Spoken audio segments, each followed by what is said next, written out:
not be a control freak and give up control earlier. Not give up control as in I've seen people who go, oh, I'm going to employ somebody who's an expert and then just let them do it. No, that's not what I mean. I mean, as an entrepreneur, the first time we start a business, we do everything, right? We stand at the photocopier, we make the copies, we make the coffee, etc. We tend to, go ahead. We tend to do all that.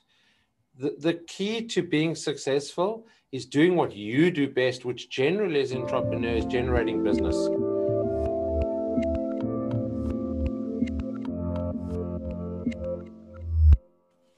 Hey everyone, this is Devin Miller here with another episode of the Inventive Journey. I'm your host, Devin Miller, a serial entrepreneur who's grown several startups into 7- and 8-figure businesses, as well as the founder and CEO of Miller IP Law, where we help startups and small businesses with their patents and trademarks.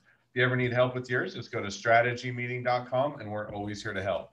Now, today we have another great guest on the podcast, Rael Bricker. And Rael is graduated with an engineering degree. Didn't know what an engineer did then, but graduated the degree, went to work for a mine underground for a couple of years, and left there and went back to business school, or went to business school. Also joined a small marketing firm, started his own business as a management consultant. That business evolved into more of an educational services for South Africans. Got listed on the stock exchange, then went into venture capitalism in South Africa and Australia, worked for a venture fund for someone else in Australia for a period of time, then went back on his own, did some mortgage loans, then did presentations and teaching to people about the mortgage industry, wrote a book, did certified public speaking, and then spends his time kind of between the mortgage business as well as public speaking. So with that much as an introduction and a quick walkthrough of your journey, welcome on the podcast, Rael. Yeah, thank you, Devin, and good morning from Perth, Western Australia. All right, a good afternoon / almost evening from Salt Lake City, Utah. So, well, awesome. Well, we're excited to have you on. So I gave kind of the quick introduction to a much longer journey. So let's dive in a bit and tell us a little bit about your journey. So the journey itself was probably at the age of 14, I knew I was going to be an entrepreneur. I didn't know why or what and what business I would be in.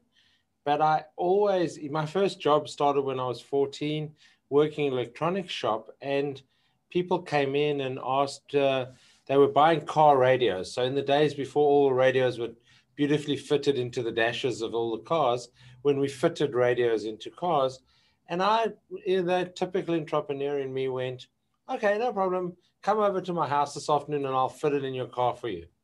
And so that was the start of my entrepreneurial journey at 14. The key lesson out of that one was that I have to do things that use my brain, not my hands. I love, fiddling in my shed at home and doing woodwork, but I wouldn't call myself a tradesman.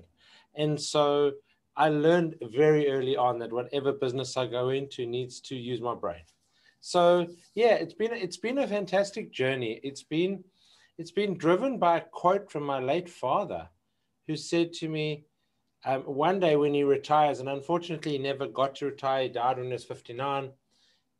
He said one day when he retires, he wants 40 years experience, not 1 year 40 times over. And so I took that to heart at a young age, and I went, just grab life. Life is too short. Life is too fragile. I mean, the pandemic of 2020 and 2021 has shown us that. So basically, you've got to grab life and do things, and that's what I've always done. And so yeah, started the education business in South Africa. I'll put that into a context of that time. Nelson Mandela was released in February 1990. So I'd been on the mines. I'd worked on the mines underground, 6,000 foot, and I was too young and probably arrogant to understand what I was learning. And that's probably the best advice I give young entrepreneurs is grab every experience and try and work out what you're learning. Because I was put into a management role at age 21 on the mine, 5,000 staff, but only when I was 30 did I actually appreciate the lessons I learned at 21. And so that was part of the challenge. So I started putting all that together. In 1990, we started management consultancy. Now, there's a flaw in that. We were young MBA graduates. We thought that it was the new South Africa. Nelson Mandela was released. There was this hunger for stuff. We had just never run a business. And so we were sitting there going, okay, great, we'll go and tell businesses how to run their businesses, but we'd never run a business. And so the little problem with that. And so that part of that emerged or evolved into this education business. Now, was it planned? No. Did we overthink it? No. My book is called Dive In, and that's exactly what it was. We just dived in and said, what have we got to lose by doing it? So maybe just diving in, but one question that comes up. So you first of all, you graduated, you went and worked for a mine for a couple of years. And then after that, was that when you went back to MBA school? I went to business school. So yeah, I left the mine, went to business school. And did I go to business school because I wanted to learn to be a manager? No, I wanted to learn about all the things I never learned in engineering. So I always knew that I was never going to be rising up the corporate ladder, waiting for the next person to die so I could get a promotion. I always knew that. So I went to the MBA, and I think MBAs today have evolved. That today you can do MBAs that are entrepreneurially focused. Go to business school and do that. But in 32 years ago when I did my MBA, that's dating me, but the gray hair, I guess, shows a little bit for that. The MBA then was designed to make corporate managers. It wasn't designed for entrepreneurs. But yeah, so I went off, and interestingly, I found an old farewell card when I left the mine. I found this farewell card the other day. And it's interesting because I'd forgotten about it. And the farewell card said on it, when you come back to buy Anglo-American, please remember us, we'll still be here. And that was exactly why I didn't want to be in the corporates. Because these guys had no ambition except to be in their job and get a promotion and come to work every day 20 years later. Now, Anglo-American that I worked for was the largest listed company in South Africa at the time. One of the largest mining houses in the world. So for the team members to say, when you come back and buy the company, they obviously knew that I was going out to be an entrepreneur. So you started the business. So now you did. So you went and said, okay, I'm going to go back to business school to learn the things I didn't learn in engineering school. You come out of business school, and then how did what made you decide to go into marketing? Because I think you said that you joined a small marketing firm. I joined a software company, which was a transition. So it was a software company, but I was the marketing manager. So it was the first time that ever employed a marketing person. But and even today, and I have to skip 30 years almost ahead, I speak at a lot of technology conferences today. So software conferences, agile scrums, etc. But I talk about management, not about technology. And exactly then, even 30 years ago, I joined this company because I had a tech background and I could understand the technology, but I went into a marketing role in the business. So basically they had never marketed. That kind of a typical, by the way, IT startup. Great technology, zero marketing. Like no idea.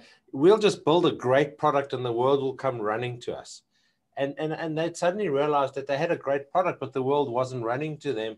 They needed to actually do something about telling the world about it. And that was my role there. So I was there for almost 2 years and then decided to go out on my own into my management consultancy that became an education business about a year later. So that's part of that journey.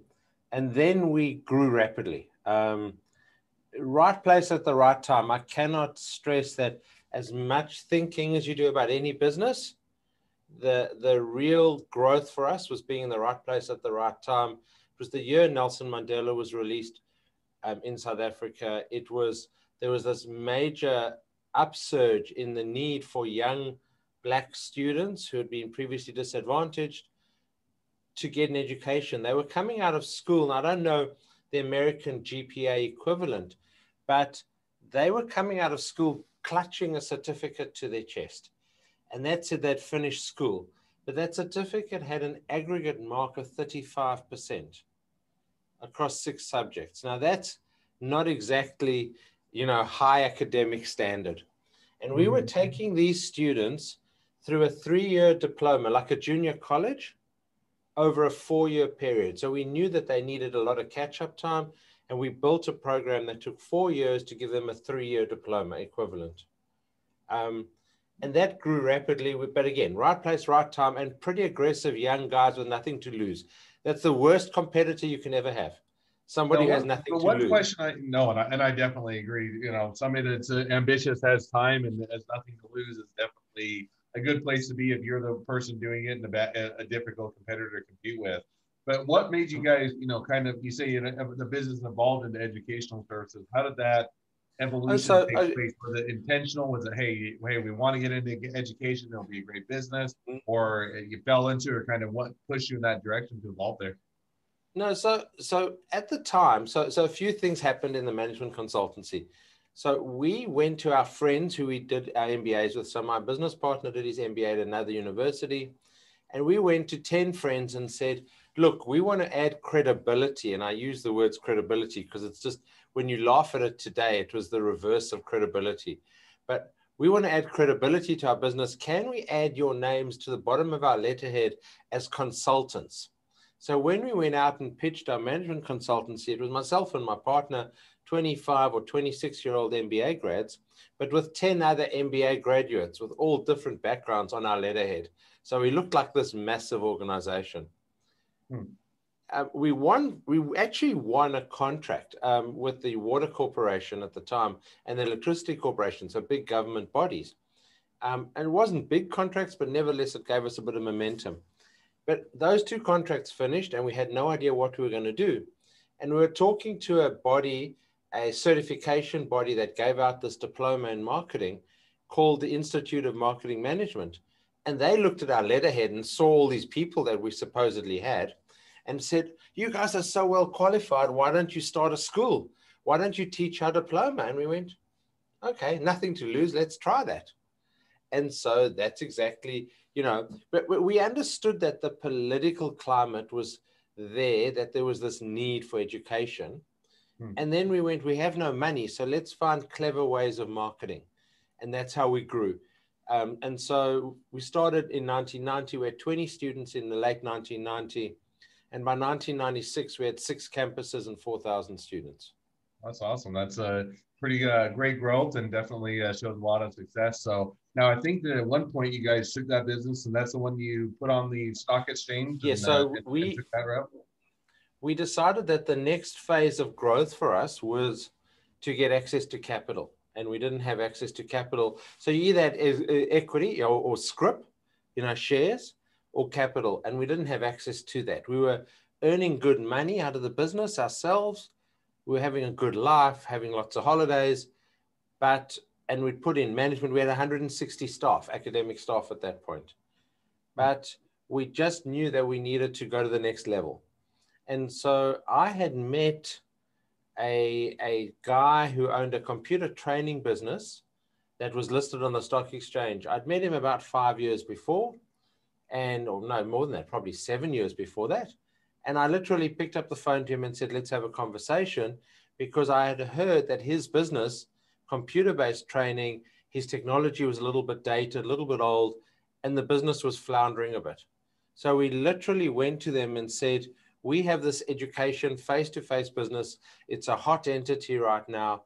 Let's reverse into your business, give us a big chunk of the equity, and then we'll go out and acquire other education businesses to build a group. And that's exactly what we did. So knowing nothing about mergers and acquisitions, we went in, we did this deal. My partner and I then, with the board of this new entity, which we were on, did 9 acquisitions over the next 18 months.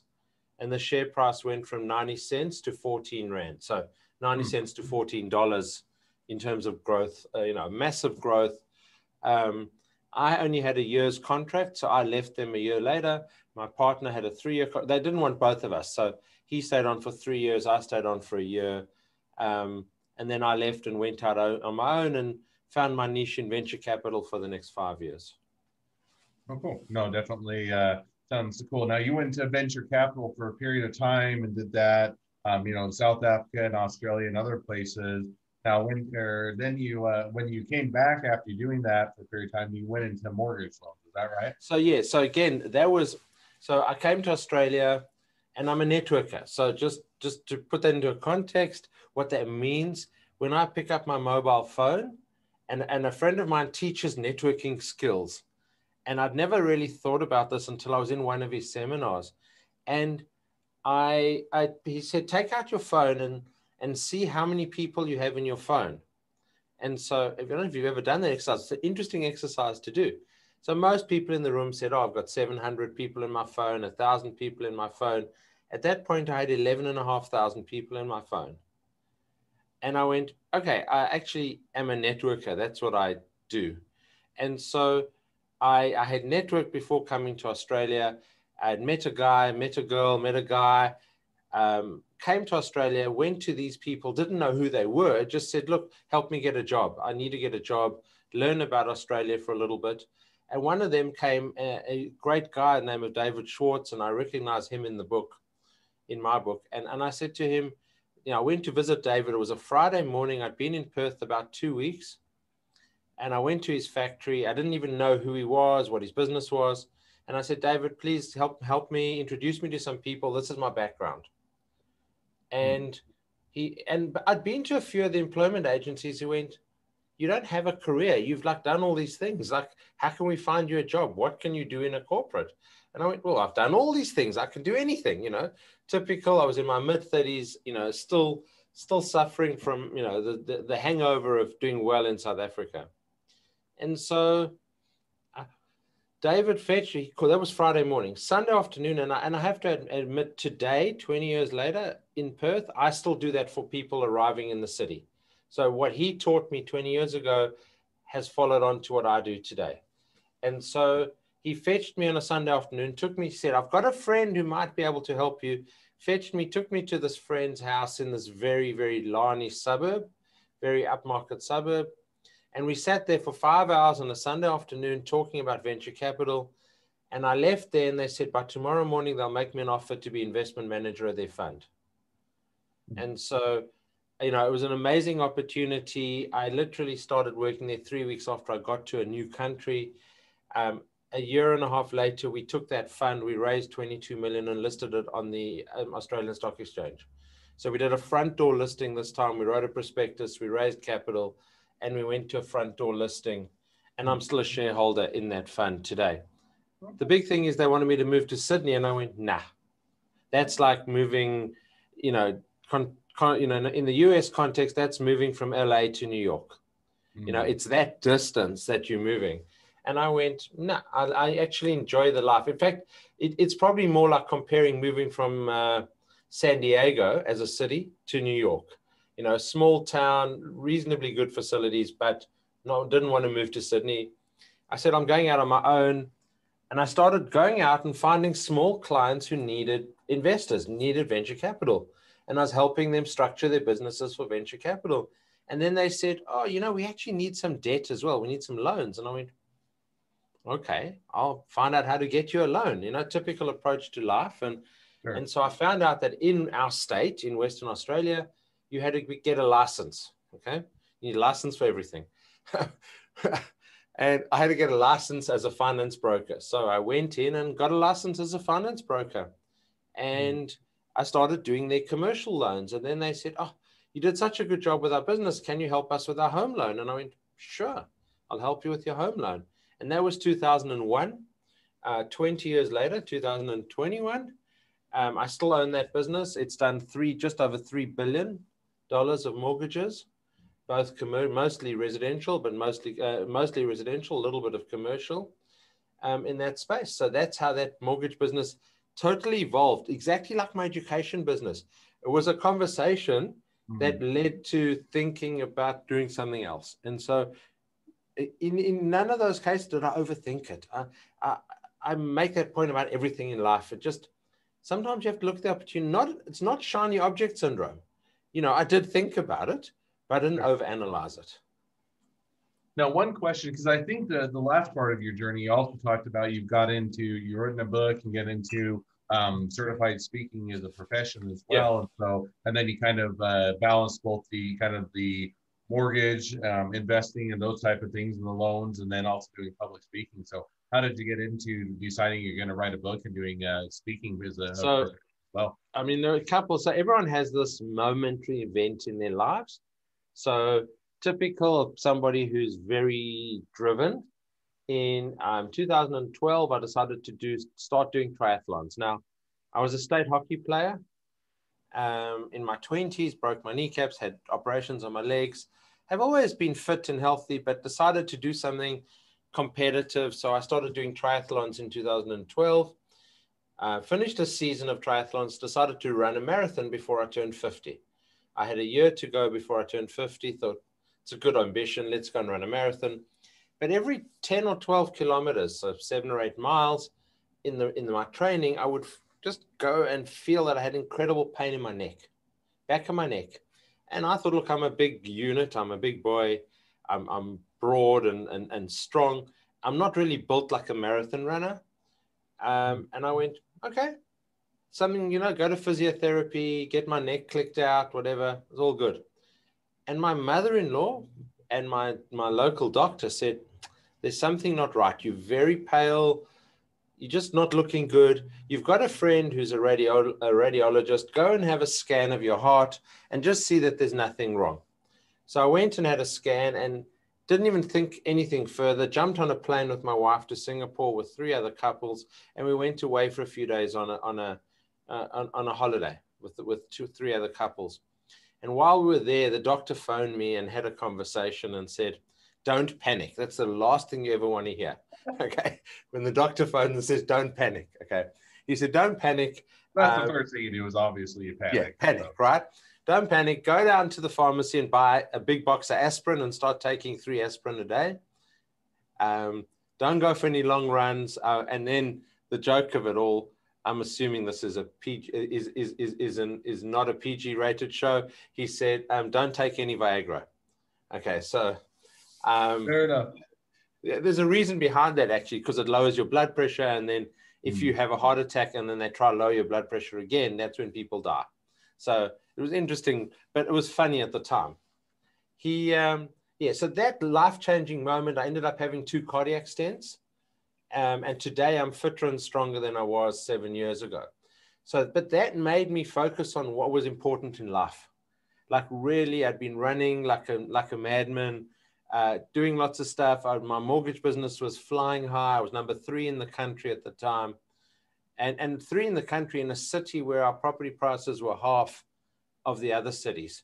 So you had to do double the work to write the same number of mortgages. So, we're working damn hard, long hours. Anyway, I had the stents. I decided to do different things. And then in 2015, the mortgage industry asked me to speak at their conference on how to build a mortgage business, because I topped over 2 billion in mortgages at that point. And I went to the conference. I did 2 breakout sessions at the conference, packed. They were bringing in extra chairs while I was speaking for people to hear what I had to say. And I went, that was a lot of fun. I've always loved speaking. So just my mortgage business was built by me being on stage. So I worked with a number of property developers. I went around the country, around Southeast Asia, talking to people about buying properties and retiring on those properties. And so I'd sold $1 billion of mortgages from stage. So I love being on stage. I love being the speaker. I got on the plane after that conference and I went, there's a book in that. So I wrote the book. I mean, didn't write it on the plane. I wrote 2,000 words on my iPad on the plane, which is pretty hard when you don't have a tactile keyboard, I have to say. I spent 9 months then writing the book, and I made a decision almost at that point that I wanted to become a professional speaker. And in 2016, I got my first international opportunity to speak in Whistler, outside Vancouver, at a mortgage conference. And that was when I knew that was what I wanted to pursue. I still kept the mortgage business. I still work there. I still help the team there. I still see clients. I have 4,500 clients. You're in a business that has clients. Those individuals want to see you. They don't want to see your team. And so I still see clients, but my team handle all the paperwork and stuff behind me now.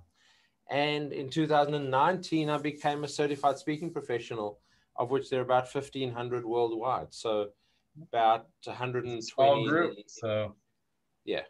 So, awesome. Well, that's a great walkthrough of your journey, and it kind of brings us up to where you're at today, which is, definitely it's kind of been one where kind of, in one sense, it's been, weaving in and out, and yet there's a kind of that common thread throughout. So that was definitely a fun walkthrough through your journey. So now, as we wrap towards the end of the podcast, there's always a great transition. Because I always love after we hear the journey to ask a couple of questions. So why don't we jump to those now? true. So Yeah. the first question I always ask is, along your journey, what was the worst business decision you ever made, and what did you learn from it? So the worst business decision was actually when I left the venture fund and I was out on my own doing a bit of venture capital work and started the mortgage business. A friend phoned me from South Africa and said, I found this amazing product. It comes out of Germany. It's a storage system for CDs and DVDs. And I said, great. And he sent me a sample of it and I investigated it. And it was very clever at the time. If you think about 20 years ago, we didn't have hard drives, portable hard drives as backups. All your backups on your computers were DVD driven or CD driven. And so you needed somewhere to store these things in a logical way that you could find them. And this was like a binder system that had special CD covers that slotted in and you could fit 20 and have them on your shelf. And it's a really cool, clever system. I flew to Germany. I bought it like $1,000 or $2,000 worth of stock while I was in Germany, brought it back in a suitcase to Australia, spoke to 5 people, typical, did a lot of extensive market research, spoke to 5 people, and they thought, wow, what a product. I then ordered $80,000 worth of stock in a container load, but I had no idea. I hadn't sold it yet. And then I went out to try and sell it, and I realized that none of the big chains, so the office chains, the office supply chains, which was really the target audience, wanted to deal with a single operator. They wanted to deal with somebody who has multiple product lines, can deliver to store on a national basis, all the other things that I had never considered. I eventually gave that $80,000 worth of stock to a friend who was down and out, and he sold them to a $2 store for $5,000, and I told him to keep the $5,000 because he needed the money. And that was like 6 years later. So the big lesson out of that was 2 things. One is don't overanalyze, but do some more market research than asking 5 friends. But more importantly, the clever product is not necessarily the best product. In other words, it was almost too clever for itself. And the third one was that I knew from my own self, I needed to sell services and not products. The same way I knew I couldn't do a job that needed me to use my hands all the time. I learned from that I needed to sell services. My mortgage business was services. The education business in South Africa, the venture capital business were all service-based. And so that was the key lesson I learned, but it took me $80,000 to learn that. Well, that is an expensive education. That's probably more than the degrees you got, but it was a good education nonetheless. And some of the times, those mistakes that sting the most are also the ones you learn from them. So now, as we jump to the second question, it dovetails right into what you just touched on. But if you're now talking to somebody that's just getting into a startup or a small business, what'd be the one piece of advice you give them? Is to not be a control freak and give up control earlier. Not give up control as in I've seen people who go, oh, I'm going to employ somebody who's an expert and then just let them do it. No, that's not what I mean. I mean, as an entrepreneur, the first time we start a business, we do everything, right? We stand at the photocopier, we make the copies, we make the coffee, etc. We tend to do all that. The key to being successful is doing what you do best, which generally as entrepreneurs, generating business, being the front person out there, getting the business through the door, and leave the back office stuff, which is what I call leave the $10 an hour tasks to your staff, and you do the $500 an hour revenue. And if you focus your whole life around that, your decision of when to employ staff becomes a lot easier and a lot quicker to make.